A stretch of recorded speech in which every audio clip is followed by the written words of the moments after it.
Hi, everybody. Welcome to another edition of Packers Unscripted from Packers.com. I am Mike Spofford, joined by the one and only Wes Hodkiewicz. We're coming to you here from our studios at Lambeau Field. Wes, since our last show, the Packers have practiced twice more on Nitschke Field. Not long after we wrap up this show, we'll be headed to the airport because we are off to Denver. The joint practice on Friday. The preseason game, preseason number 2, is on Sunday night. So a lot to cover here as we go through, but I'll just start with what news and notes you have from these last 2 practices here in Green Bay. A couple of things to note very quickly on the health front as far as some of the bigger names. Jordan Morgan and Carrington Valentine both have returned from their injuries and are back in practice, but thus far only doing individual drills. They are not yet cleared for 11 on 11. Don't know what that means as far as Denver on Friday and in the game on Sunday, but good news that a couple of guys who were expecting to have a pretty significant impact on this 2024 Packers team, that those injuries hopefully are in the rearview mirror. Yeah, you hope, from Morgan's standpoint, I don't know whether or not he'll be out there, but obviously the hope would be you get him in at least one of these preseason games, if not next week with the joint practice against Baltimore, and then before that game. Yeah. Because he was doing some really good things, Mike, at right guard right before the shoulder injury popped up there in practice last week.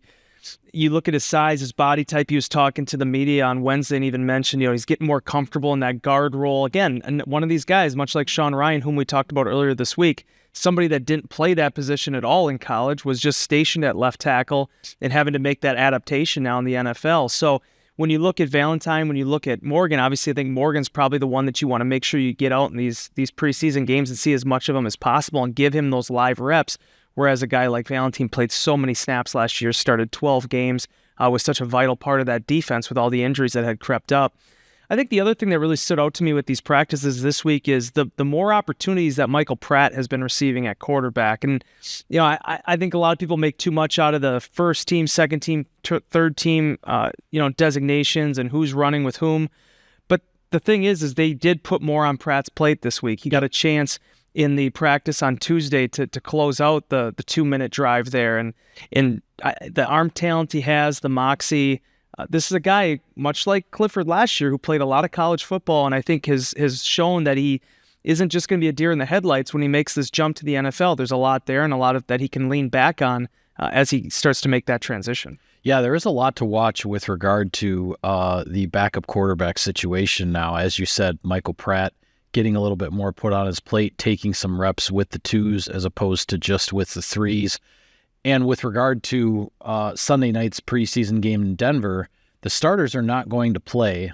They're going to essentially get their work, ones versus ones, against the Broncos in the joint practice on Friday. So then it is the 2s and the 3s that are going to be getting all the work in the Sunday night game. And it'll be interesting to see because with what Pratt did in his NFL preseason debut in Cleveland, he certainly acquitted himself well. But I came out of that game thinking, okay, Michael Pratt looks like he belongs in the NFL. Mm-hmm. I want to see him go against better than third-string units on the other side, right? Yep. So that's the next step with Pratt. So we'll see how the reps get divided up on Saturday night. On Sunday night in Denver. I kept doing that this week too. I know. I keep saying Saturday. Preseason on a Sunday night. I had to look back at all of my schedules, which are in a big stack at home since we had to pack up all of our office stuff and move to this temporary location we're working in. I don't know if I've ever covered a preseason game on a Sunday night. Like this might be a first. But regardless, I think we're all going to be curious to see if Michael Pratt is able to get into a preseason game where it's not just the 3s versus 3s, but where he gets to work with the Packers 2s, but also goes against more of a second-string unit defensively as opposed to a third-string unit. Then we'll see how things go. It's interesting to watch it unfold. I would say I think it's going to be hard. It's going to be difficult to knock Clifford out of that spot, barring some kind of a disaster, just because of his experience and that he has the 1 year under his belt. But you can't rule it out. You definitely can't rule it out. And And then there's going to be the decision when push comes to shove, are the Packers going to keep 3 quarterbacks on the 53 or going to be 2? And those are all things that we still have to let these last 2 preseason games play out before we really get into those conversations. 100%. And I like what you said there, because I think one thing that people aren't giving Clifford enough credit for, I've said even last year, in a lot of ways, he's sort of an agent of chaos, it seems like, in terms of he goes out there in these games, and you talk about a gamer, a winner, a guy that was a 4-year starter at Penn State. Clifford shows it in those instances. When the fire gets on his toes, when the heat gets turned up a little bit, the guy doesn't panic. He looks to make plays. He doesn't look to recoil. That's what made him successful last preseason. Honestly, I think that's what's going to make him a successful NFL quarterback. I think so too. If he gets thrown into those situations where you need a guy to go out there, the question was asked to me at Insider Inbox this week, and I don't know how you feel about it, but it was brought it up again about, hey, should the Packers have a Joe Flacco type? Should they have a veteran quarterback behind Jordan Love? One, no, because the money that you have to invest in those players is so astronomical. People get so over the top about, well, these quarterbacks now are making $50 million a year to start. Well, we're paying backup quarterbacks $8 million a year. Yeah. That all still comes out of the same salary cap. Exactly. You got to understand, you're talking about a different salary cap-wise. When you have a couple developmental quarterbacks that even if the Packers do keep them both and have 3, you're talking about a couple $1 million invested in a couple of backup quarterbacks salary cap-wise versus a $6 or $8 or $9 million a year deal for a proven, NFL veteran, that whole thing. That's a completely different financial equation.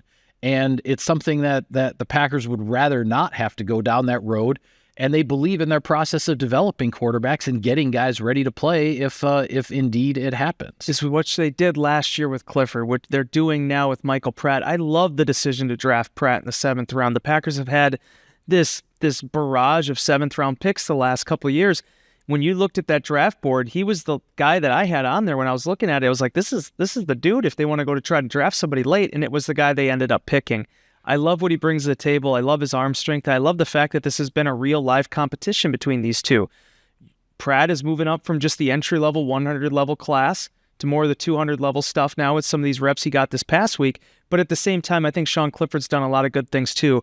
A little bit of confusion at the end of the 2-minute series on Wednesday, but the fact that he drove them down as quickly as he did, looked poised, looked confident, got the ball quickly out of his hand. There wasn't a timeout to be used during that series. It was a minute 40 with no timeouts. He had a really nice seam pass to Ben Sims for 23 yards. He is looking to make those plays downfield with his arm in addition to keeping the drive moving. And again, I think Clifford has talked about it ad nauseum now. It was a different beast in that first week when he was trying to step in there for Jordan Love.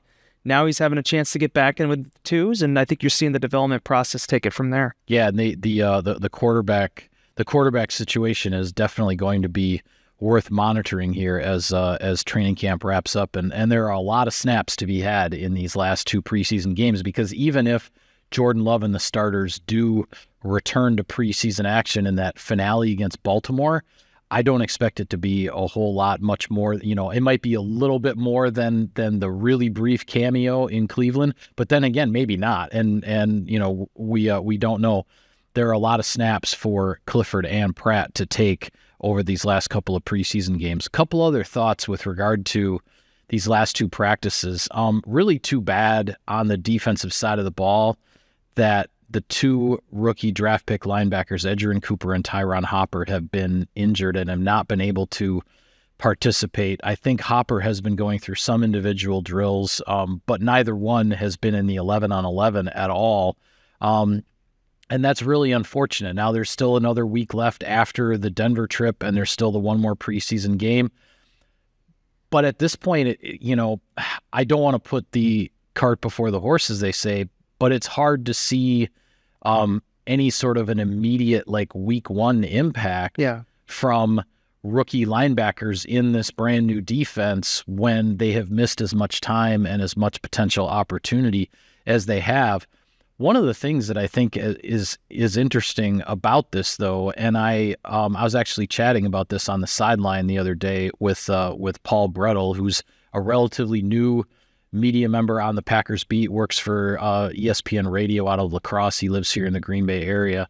And he was talking about Christian Welch, the veteran inside linebacker. And Because when training camp started, you're looking at, okay, you've got, as far as that off-ball linebacker spot, you have Quay Walker, Isaiah McDuffie, Eric Wilson, has been doing his thing. You have the 2 rookie draft picks. How much more room is there?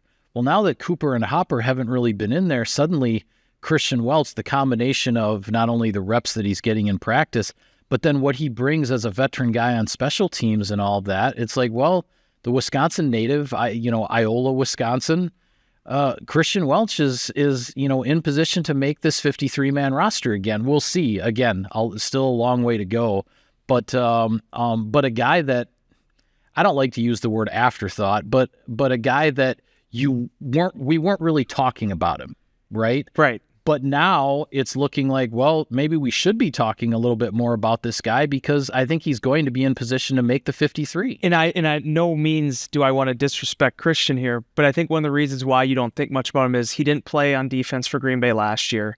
He played 4 defensive snaps the year before that with Baltimore. Yeah, he has been a special teams specialist. This is where he has cut his teeth in the league. Yep. And as Paul was telling us, and I've talked to Christian too, I remember talking to him at the end of the season last year about his desire to come back, considering he's 90 minutes from his hometown. Yeah. But, as he was saying, it's like he loves special teams. Yeah. This is a guy, and it reminds me kind of like the Jared Bushes of the world, guys that, certainly everybody wants to play on defense. He's in linebacker. That is his position. He wants to play linebacker. But there's certain guys that they embrace that with open arms, those type of opportunities, and the chance to be able to create a living and have a legacy. Be able to tell his grandchildren, I played in the National Football League for 7, 8, 9, 10 years. A lot of times those grandchildren aren't asking, hey, were you the starting linebacker in week 2 against Chicago? No, he played for the Green Bay Packers. It all kind of counts the same in that way. And Welch has the right mentality for it. The one thing I think is very interesting to me, because I went into this whole thing, even though they drafted Edgerrin Cooper, even though they drafted Tyron Hopper, and there's a lot to like about both of those guys. Absolutely. There is a ton to like about what those guys bring to the table. But the guy I really honestly thought was going to be a starter no matter what is Isaiah McDuffie, just because of the way he plays the position. And he reminds me so much of those great inside linebackers, the guys that I don't care what the 40 was, I don't care what the bench was. When you put them on the field, he is just a missile to the football. And what I think is interesting now is with the injuries they've had at inside linebacker, a guy that has been a staple on special teams for a number of years, you almost kind of wonder how much are they going to be able to play Isaiah McDuffie on special teams this year, because I think he's going, one way or another, is going to have a big role on this defense. That's certainly what it's looking like for sure. The tough part, though, is this is the time where you would have liked to seen Cooper and Hopper get those reps, because that's what you build off now if you get called upon once the regular season starts. That's what you build upon when you do get thrown out there, and that's one area where they're going to have to try to make up some ground on whenever they get back on the field. Yeah, I'm glad that you brought up McDuffie because, he's a guy that we've watched him over the last few years go from, being a guy who's just playing on special teams, handling his role there, and carving out his niche to where, because of injuries and other circumstances, he ended up getting, I believe he started roughly half the games last season. He started 8 games as a spot starter. 8 games as a starter last year. 4 positions each. 4 for Quay Walker, 4 for Devondre Campbell, I believe. Yeah, for Campbell. Yeah. So he ends up, over these last couple of years now, he started to get a lot more action on defense. He's been involved a lot more, and all he's done is, it's the cliche, but all he's done is do everything that these coaches ask him to do. And if you line up Isaiah McDuffie and have him run a 40-yard dash, he's not going to impress anybody. And that's why he was still on the board in the 6th round coming out of Boston College as a tackling machine at Boston College, but he was still there in the 6th round. But he's one of these guys that, as you said, the 40 time doesn't matter because he plays so much faster than that, because when he knows a system and he's in a system, and then he's able to use his instincts to read what the offense is doing, he plays so much faster than any 40 time on a stopwatch. And as he has worked his way into more and more defensive snaps over the last couple years, and this year could be his biggest yet, depending on what happens with the rookies and those injuries, and when those guys can get back and really start to try to compete for playing time. he's going to have a major role in this defense. And to his advantage, it's Jeff Hafley's defense. He worked, he played for him at Boston College. This is a system that he knows. The transition, or whatever you want to call it, to this system was probably the easiest for Isaiah McDuffie than anybody else on this Packers defense, and it looks like he's taken advantage of that. Yeah, and just seeing that, again, everything he did in college has been applicable to what he's doing in the NFL. And, not to throw him too far under the bus at the 40, I mean, he ran a 4.61, but you look at what these linebackers are doing now, and that people want stronger, faster, all these different things they're asking these positions to do. He's the throwback. He is the guy that is the gritty, hard-nosed dude. And you saw it in practice, even I believe it was on Wednesday, where it was a free play. You had TJ Slayton jumping offside. The offside. Jordan Love drops back, trying to make something happen, throws a ball across the middle. Isaiah McDuffie skies, tips it, Quay Walker interception. If that happens in a game, it's all for naught because the guy jumped off sides and it was a free play. But what the potential ramifications of that play are by giving them the free opportunity to take a shot downfield, those are huge. And it just shows you the type of football player and the type of headiness he has. The Packers have set themselves up well here, depending on what happens with Cooper and Hopper, because you have McDuffie and Wilson, who have both played a lot of football and can be counted on and relied upon to be in there with Quay Walker. Again, it's unfortunate where you made that heavy investment into inside linebacker, 2 day 2 inside linebackers, and you just are hoping to be able to give them as much opportunity as possible to learn this defense, to get familiar with it, because it's a long 17-game regular season. Yeah, absolutely. I want to look ahead to Denver a little bit here, but I'll take care of some sponsor business first. Sirius XM NFL Radio delivers hard-hitting analysis and up-to-the-minute NFL news that true football fanatics need 24/7, 365. And at Cousins Subs, we have something for everyone, like our Wisconsin cheese curds, mac and cheese, golden fries, and creamy shakes, all paired with your favorite sub or sub in a bowl. Cousins Subs, 50-plus years of better. All right, joint practice coming up Friday in Denver. I already mentioned this is going to be where the starters for the Packers, both on offense and defense, are going to get the bulk of their work because they will not be playing, according to Matt LaFleur, in the game on Sunday night. So my question to you, Wes, is what are you looking for? What are you watching for when we are at the practice field out there in the Rocky Mountains on Friday afternoon, or Friday morning, I should say? Yeah, it'll be Friday morning. Get ready for that bus ride. Yeah. I'm going to start it off, and this isn't just lip service or trying to oh, hey, go read my story, but Emanuel Wilson is a big name that sticks off the page for me for 2 reasons. One, no running back in the National Football League since the start of the 2023 preseason has more rushing yards than Emanuel Wilson. Led last year. He's currently 1 yard off of the lead for this year with those 67 rushing yards he had last week in Cleveland. 50, as you said on our Tuesday podcast, after the contact. Yep. So you're taking an already talented, already motivated 5'10", 226-pound running back, and now you're sending him back to Denver, where his NFL career began when he signed with them as an undrafted free agent out of Fort Valley State. He gets cut 3 days after that rookie minicamp. And for as quiet, as humble, as determined as Emanuel is, you can tell how that affected him. Because as he was saying to us this past week, he thought that was the end of the road. He thought football wasn't going to be for me anymore. Well, I think it was 10 or 11 days later, the Packers signed him. He comes in. And Mike, how many times have the Packers signed an undrafted running back that's 5th or 6th on the depth chart, that is sort of the guy that's just kind of coming in? We'll see what he can do. Mm-hmm. You got to eat snaps in the preseason. Emanuel Wilson, from the time in which he signed with the Packers towards the end of May and over the next 3 months, made himself undeniable with that roster spot. An 80-yard touchdown run against the Cincinnati Bengals will help that. But it was what he did day in and day out, and even how he looked last season before the shoulder injury, just in real spot duty. This is a talented, really hungry young man. I'm really interested to see how the Packers and him are able to run this football. It could be a lot of Wilson in this game. I think it's going to be a lot of Wilson in these practices too.